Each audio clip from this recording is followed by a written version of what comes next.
Bonjour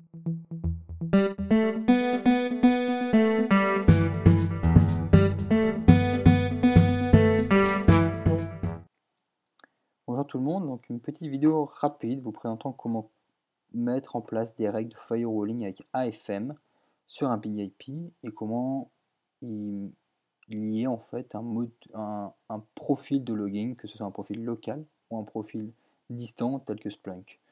Donc pour commencer, premièrement, donc là j'ai un Big IP devant moi qui a l'AFM de provisionner. C'est pour ça que j'ai le petit menu Security qui apparaît et qui est très simplement configuré. J'ai un réseau de front, qui est le réseau 30, et un réseau de back, qui est le réseau 20. Sur le back, j'ai quelques serveurs web qui tournent. Au niveau de la configuration, elle est très simple. J'ai un virtual server dit de forwarding. Donc forwarding, c'est simplement un virtual server qui va faire du routage. Donc, vous voyez, il n'y a pas d'IP ni de port défini. Tout paquet reçu par ce Big IP ayant pour une destination quelque chose, il va le router. Voilà, donc on voit bien que je suis en 0,0. En niveau des ports, je suis en étoile. Et j'ai bien tous les protocoles qui sont acceptés. Pas de NAT parce que je route, tout simplement. Donc si je fais un test, ma machine est en point 30. Mon IP de backend, c'est un 2051. Ça peut être un 20. Vous voyez, donc là j'arrive sur un DVWA. Si je fais sur le port de base, j'arrive sur un autre serveur. Voilà, j'ai plein de serveurs qui tournent derrière en HTTP et en HTTPS. Le but de cette démo, c'est de n'autoriser que l'HTTPS, d'accord, que le protocole sécurisé. Donc, lorsqu'on a provisionné la FM, on a un menu qui apparaît ici dans les virtual servers, par exemple. On verra qu'il n'apparaît pas que ici. Mais si je vais dedans, je vois ma politique de sécurité par défaut qui est, quelle que soit la source ou la destination, je l'accepte. Bon, c'est normal. Ce qu'on va faire maintenant, c'est qu'on va commencer à sécuriser la plateforme. Donc on va aller dans Security. On y retrouve nos différents modules qui sont provisionnés. Donc moi j'ai de l'ASM qui est provisionné, donc on retrouve un menu ASM. Mon PSM est provisionné, donc je retrouve le PSM. Et notre AFM se trouve là. Donc ce qu'on va faire déjà, on va aller dans les options de notre AFM et on va dire bah maintenant on drop ou on reject. Un reject, il y a un retour vis-à-vis du serveur. Le drop, on drop tout simplement le paquet. Donc on va dropper le paquet. Enfin le update. À partir de maintenant, si je retourne ici sur mon VS et je regarde sa politique de sécurité, je suis en drop. Donc mes petits serveurs qui se trouvaient derrière, donc, par exemple celui-là, ça ne passe plus. D'accord? J'ai pas de réponse du 51. Je suis toujours sur le 52. On va commencer à lui mettre des règles, tout simplement. Donc on va faire une règle. Donc là je suis sur mon VS, je vous fais la démo. VS de forwarding, policy, j'ajoute une règle. On va faire allow 443. C'est une règle. On peut créer des listes aussi de règles si vous voulez créer une sorte de template. L'état activé, pas de SKIDL, le protocole, on va mettre TCP. On va rester sur l'HTTP en 443. Tout le monde y aura le droit, mais la destination, ce qui m'intéresse, c'est un port bien spécifique, le 443. L'action, je l'accepte. Et le logging, on l'active, mais on verra ça plus tard. Pour l'instant, je fais juste activer les logs, mais je n'ai pas de profil de log encore d'affecté. Donc j'ai bien maintenant 443 accepté, et ensuite un drop. Donc maintenant, si je pars sur de l'HTTPS, on voit bien que ça passe, d'accord? J'ai bien mes bulles. J'ai bien les ports de mon client qui passent. Et si je passe sur un HTTP, tout court, je ne passe pas. Donc là, l'AFM fait bien son job, il est bien en train de filtrer mes paquets.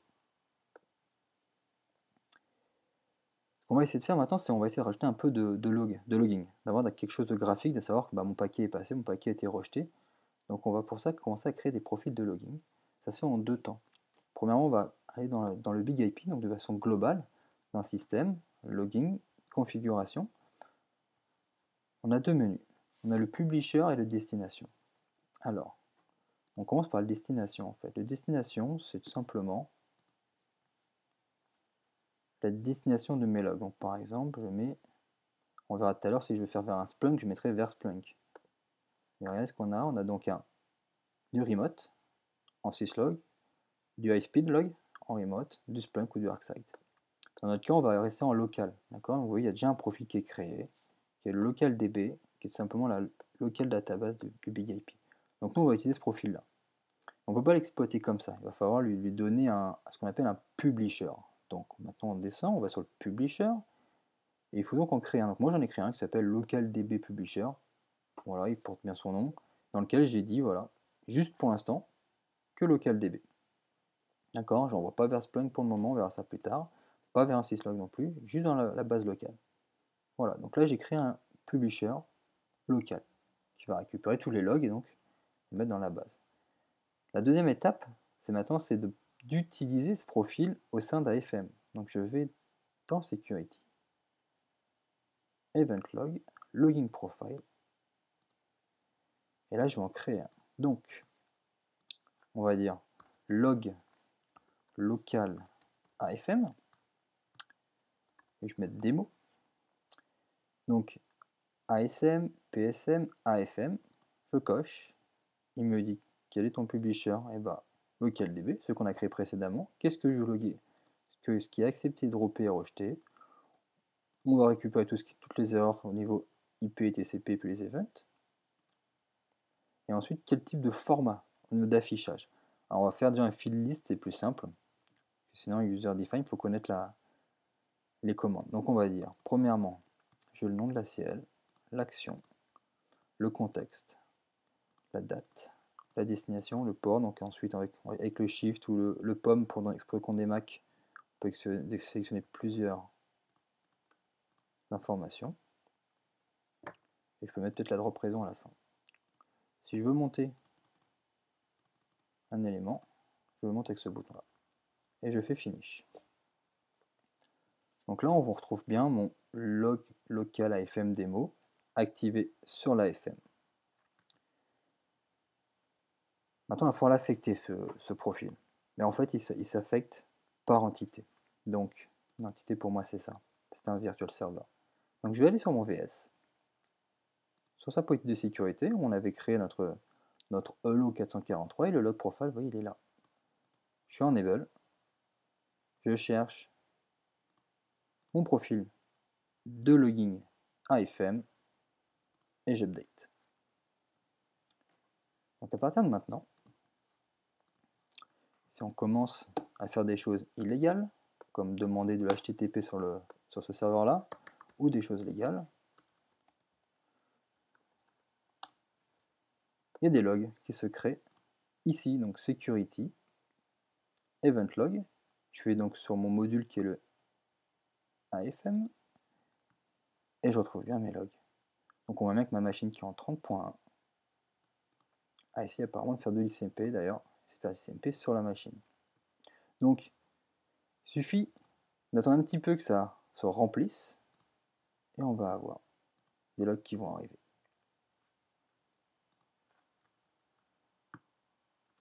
Donc je relance, si je refais un HTTP,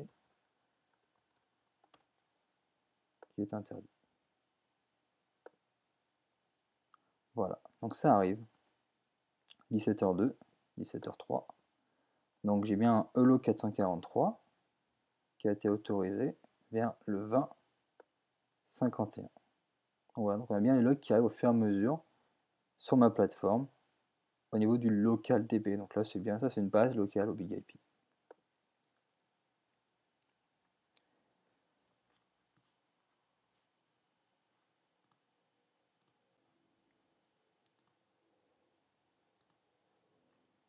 Maintenant, si on veut aller un peu plus loin et maintenant on va dire envoyer les logs sur un Splunk par exemple, il va falloir créer un module de Splunk.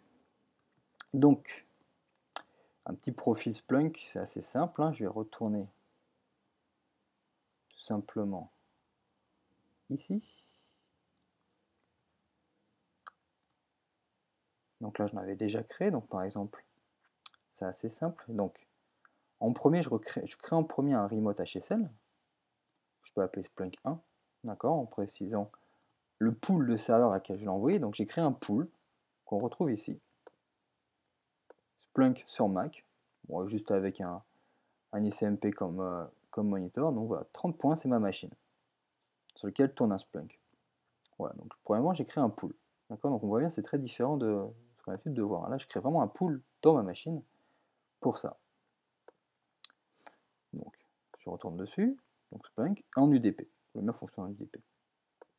Et ensuite, je crée un nouveau profil de destination spécial Splunk, dans lequel je sélectionne celui que j'ai créé précédemment. D'accord, ça se fait en 2 étapes le Splunk. D'abord un profil de remote HSL. Donc, quand je suis là, je fais d'abord un remote HSL avant de faire mon Splunk. Une fois que ce profil est créé, je vais donc recréer ici un nouveau profil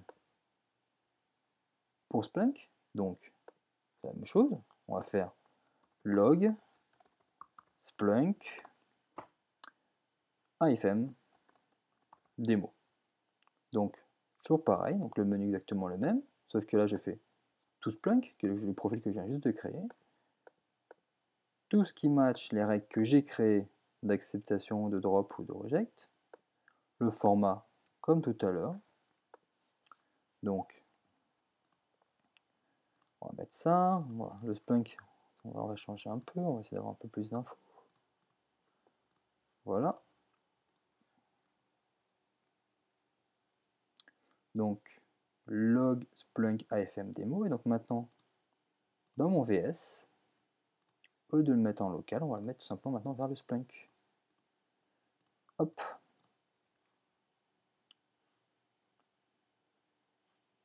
Update. Donc, mon Splunk tourne sur ma machine, le voici.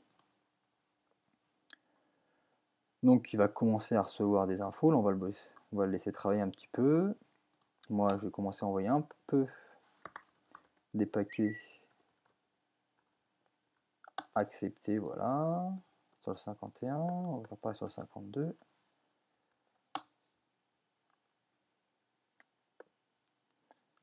Et donc, on voit bien donc mon Splunk il est là pour plusieurs choses, hein. Il est là pour l'APM, pour l'LTM, pour l'AFM. Nous c'est l'AFM sur lequel on va travailler aujourd'hui.